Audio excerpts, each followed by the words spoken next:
Friday morning, everybody. I'm Seth Wells. We continue to follow breaking news this morning. Crews are responding to a house fire in Aurelius Township. They've been fighting the flames for hours now. News 10's Isley Herschel has been live at the scene for us all morning long. Isley, you've been able to confirm some new details since you arrived. An update on the evolving story surrounding former Michigan head football coach Sharon Moore. Just hours after the news of his firing surfaced, the former coach was detained by police in Washtenaw County, and we can confirm tonight that he is currently lodged at the Washtenaw County Jail.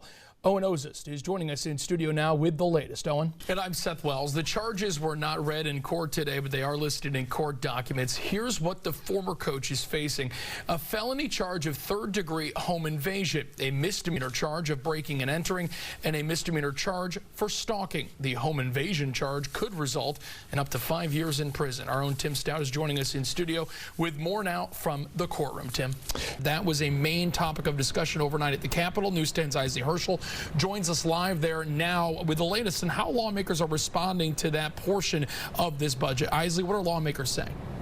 Michigan lawmakers have passed a new state budget with the final details being hammered out at the Capitol late last night and into the early morning hours. We are joined by Governor Gretchen Whitmer. Governor, thank you so much for taking the time to join us today. I want to get your initial thoughts and reaction to the new state budget. You have 15 months left now as governor, about 15 months left. Is there one thing that you still really want to accomplish? Is there something maybe at the top of your priority list as your time as governor comes to a close? What kind of damage are you seeing right now where you are? Yeah, Maureen, well, what we're seeing is we're not actually even able to get to Canal Road because all of the roads surrounding this area are currently blocked off. It is so dark out here. Obviously, we have our camera lights set up to make sure that we are well illuminated, but it is so dark in this area because there is no power to be seen. Now, what we're looking at behind me right now is actually a semi-truck that has flipped over as a result of those strong winds that we saw last night. And this actually isn't the only one. Behind this semi-truck is a second semi-truck that has also tipped over. Again, we're in the Delta Township area, and there are a lot of things like this: trees down, power lines down, and it's the power lines that has authorities worried this morning.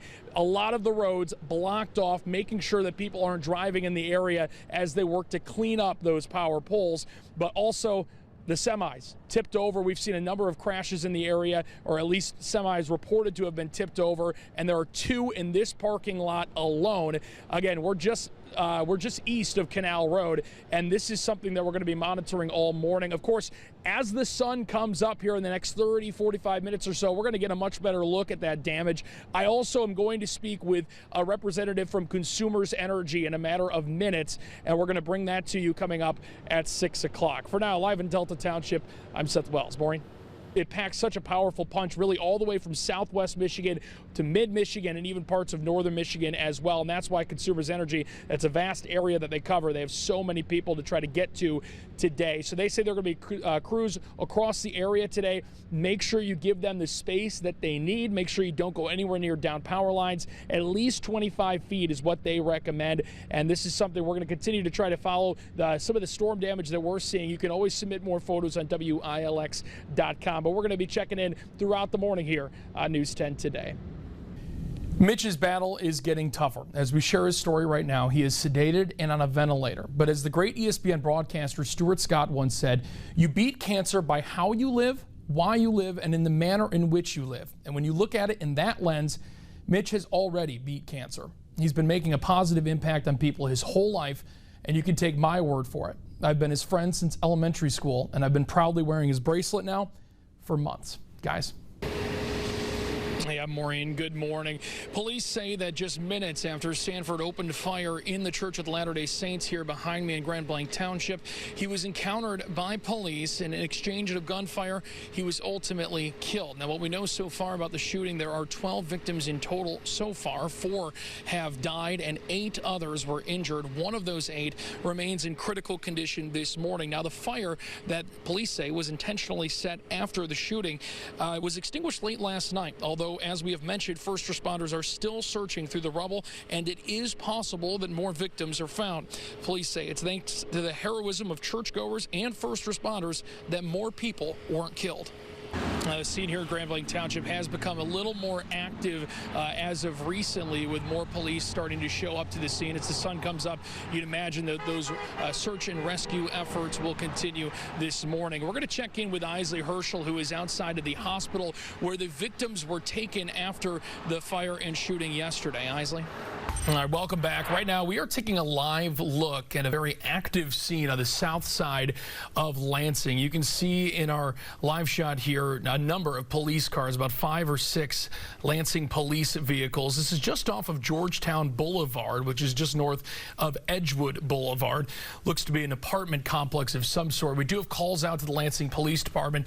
As soon as we learn more about what exactly is happening in this situation, we're going to pass that along on the News 10 app overnight. You can also check in with News 10 today, tomorrow morning for the very latest as well. They are just putting police tape up there at the scene, so this is a very active and developing scene right now. We will make sure to keep you updated. We do want to send things over to Andy for one last look at the First Alert forecast. Busy Tuesday coming our way. Andy. With the tiara. Oh, absolutely. That's what makes American it. Road. Yeah. Anyone who wants to send Aaron a hat, he promises he'll wear it. No, he didn't say he promised. Oh, I heard it. Oh, that would be too good. All right, coming up. We're going to have full post-game coverage available on WILX late tonight. Make sure to tune into that, maybe either tonight before you go to bed, or even tomorrow morning when you're enjoying that extra large cup of coffee after this late tip-off game. For now, live in Cleveland, I'm Seth Wells. David and Ann, back to you. All right, Seth.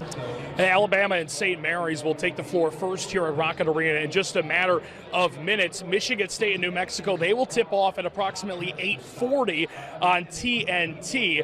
New Mexico has not made the Sweet 16 since 1974. The Spartans are certainly hoping to keep it that way with a win tonight. Also with a win, the Spartans would advance to Atlanta for the Sweet 16, where they would be joining the Michigan Wolverines, Taylor. The Wolverines already punched their ticket to the Sweet 16 with a win over Texas A&M yesterday. The two rivals, they could face off in the Elite Eight, but there is a lot of basketball left before we get to that point, Taylor.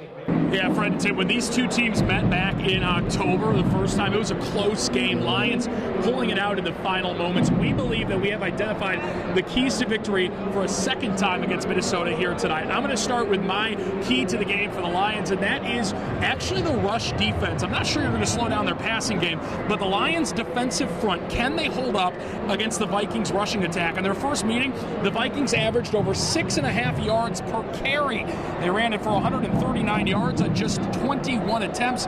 This defensive line, they are beaten, they are bruised. Will they be able to slow down Aaron Jones and that rushing attack? Jones had 93 yards and a touchdown in their first meeting, Owen.